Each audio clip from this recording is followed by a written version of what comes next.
한국이 미국에 3,500억 달러를 투자하는 등의 조건으로 한국에 대한 상호 관세를 기존 25%에서 15%로 낮추기로 했다고 도널드 트럼프 미국 대통령이 30일 밝혔습니다. 또한 트럼프 대통령은 한국이 1,000억 달러 규모의 LNG 또는 기타 에너지 제품을 구매하기로 하였다고 했습니다.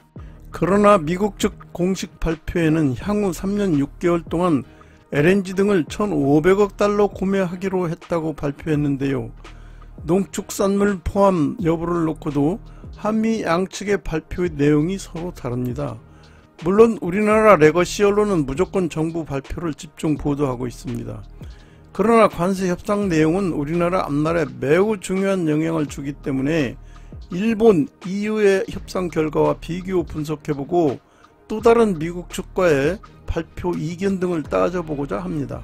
먼저 상호관세와 관련하여 한미 FTA의 존재 가치가 흐려진 협상 결과는 유감입니다.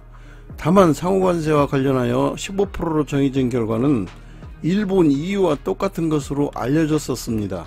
그런데 트럼프의 새로운 행정명령으로 EU에는 일부 관세 완화가 주어졌으나 일본은 제외됐습니다. 일본의 자동차 관세는 17.5%가 됐기 때문에 그 점은 다행입니다. 그러나 우리나라는 일본에 비해 미국 현지 생산 비중이 낮고 특히 유럽에 비해 가격에 민감한 중소형차 판매 비중이 높기 때문에 불리하게 됐습니다. 특히 섬유의복 부문에선 일본과 EU는 10.8%의 관세를 내고 있다가 15%로 되었으니 4.52%만 오르게 됐죠. 그런데 우리나라는 0%였다가 15%를 얻어맞게 된 것이에요. 경제 규모를 고려하면 우리나라가 더 큰 투자를 한 겁니다. 한미 FTA가 완전히 날아간 것은 아니지만 품목별로 하나씩 따져봐야 합니다. 결코 잘한 협상 결과라고 하기 어렵습니다. 대미 투자펀드는 한국이 3,500억 달러입니다. 이 중 1,500달러는 조선 분야에, 나머지 2,000억 달러는 반도체 등에 투자합니다. 일본은 펀드 규모가 5,500억 달러였죠. 이유는 기업이 주도해 6,000억 달러 규모 신규 투자를 하는 것으로 결론 났는데요. 이것도 GDP 대비 비교해보면 일본은 GDP 대비 13.66%, EU는 3.09%인데 비해 우리나라는 18.92%로 우리나라가 월등히 불리합니다. 그런데 3,500억 달러로 끝이 아니에요. 트럼프 대통령은 자신의 소셜미디어에 합의 타결을 공개했는데요. 한국은 자체 투자 목적으로 거액을 투자하기로 합의했다. 이 총액은 이재명 대통령이 백악관에서 정상회담을 한 뒤 발표될 것이라고 했습니다. 앞으로 있을 정상회담에서 우리 기업들의 직접 투자 등 추가 투자 금액이 발표될 가능성을 예고한 것입니다. 그런데 이 금액이 몇백억 달러 이내로 되리라고는 생각할 수 없죠. 아무래도 트럼프 대통령이 large sum of money라고 했기 때문에 추가로 1,000억 달러 이상을 요구하지 않을까요? 이러면 또 우리나라의 현대, 삼성 등 대기업들이 대미 투자로 이재명 정부의 압력을 받게 될 것입니다.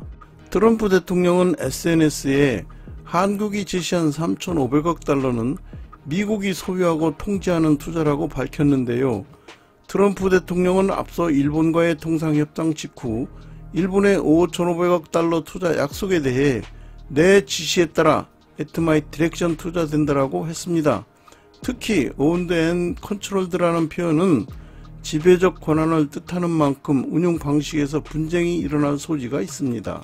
하워드 로트닉 미국 상무장관이 SNS에 올린 한국이 투자한 3,500달러의 수익 중 90%는 미국 국민에게 돌아간다라는 표현도 논란거리인데요. 미국은 일본의 대미 투자 수익 배분에 대해서도 같은 표현을 썼죠. 더구나 한국 정부는 대미 투자 3,500억 달러가 대부분 대출과 대출 보증의 형태라고 설명했는데요. 하지만 트럼프 대통령은 한국, 일본, 유럽연합, EU의 대미 투자는 미국이 갚을 필요가 없는 선물이라고 주장합니다. 김용범 대통령실 정책실장은 31일 브리핑에서 미국 원문을 보면 투자로부터 90%를 미국 내에 리테인한다고 돼 있는데 우리가 해석하기로는 재투자 개념인 것 같다라고 했습니다. 그렇지만 사전을 봐도 리테인이 간직하다, 유지하다, 보유하다, 보존하다, 변호사 등을 고용하다라고 되어 있지 재투자하다라는 해석은 없습니다. 우리나라 정부가 변명을 하고 있는 것이에요. 일본 요미우리 신문조차 미국이 소유 통제한다는 부분이 논란이 될 거라고 했습니다. 트럼프 대통령이 미국에 들어오는 모든 칩과 반도체에는 100% 관세를 부과할 것이라고 밝혔는데요. 단 미국에서 생산하거나 생산을 약속했다면 관세를 제외해 주기로 했습니다.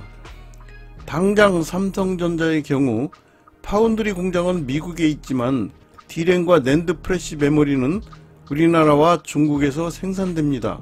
SK하이닉스는 상황이 더 녹록치 않은데 미국의 생산 거점이 전혀 없어요.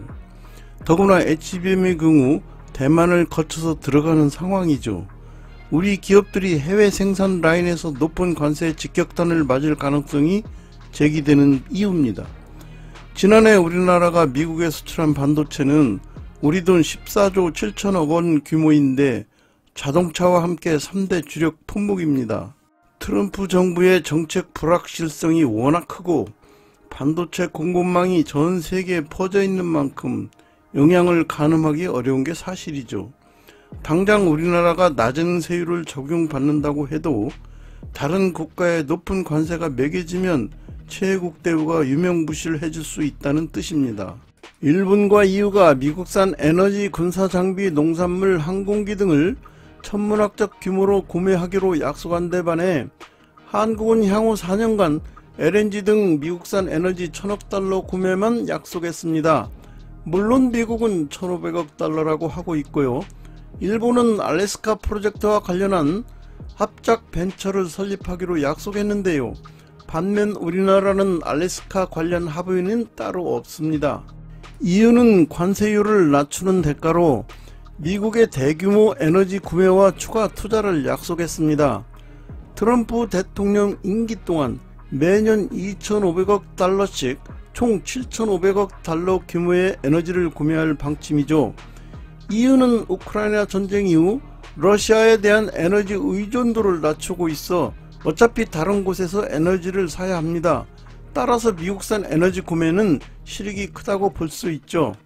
우리나라가 작년에 미국에서 수입한 에너지 비용은 232억 달러에 달합니다. 미국산 LNG 구입에는 중동 대비 운송 거리가 최대 1.5배 달하며 운송 비용이 2배 이상 높다는 것이에요. 그러나 미국산 액화 천연가스의 가장 큰 무기는 중동산 LNG 대비 20%나 저렴한 가격이죠. 중동산 LNG 장기 구매 계약이 종료되면 이를 미국산으로 대체하는 방식으로 이행 가능할 것입니다. 알래스카 LNG 투자는 사업의 수익성이 불투명해 모두가 참여를 꺼려왔습니다. 알래스카 LNG 사업은 알래스카 북부 가스전에서 추출한 천연가스를 약 1300km의 가스관을 통해 남부 니키스키 지역까지 운반한 뒤 액화해 수출하는 사업인데요.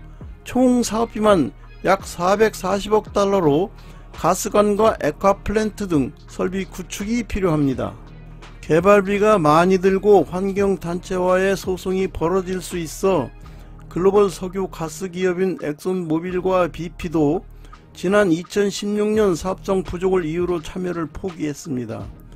일본의 투자 자금은 미국과의 관세 협상에서 밝힌 5,500억 달러 규모의 투자 펀드에 포함됐습니다. 우리나라가 여기에 참여하지 않은 건 다행이라고 봅니다. 이상 1부에서는 한미 관세 협상의 팩트를 체크해 봤습니다. 이어서 2부에서는 농산물 등 민감한 내용과 이번 관세 협상이 실패라고 볼 수밖에 없는 이유에 대해 설명드리겠습니다. 내용이 도움되셨다면 구독과 좋아요 그리고 알람을 꾹 눌러주세요. 감사합니다.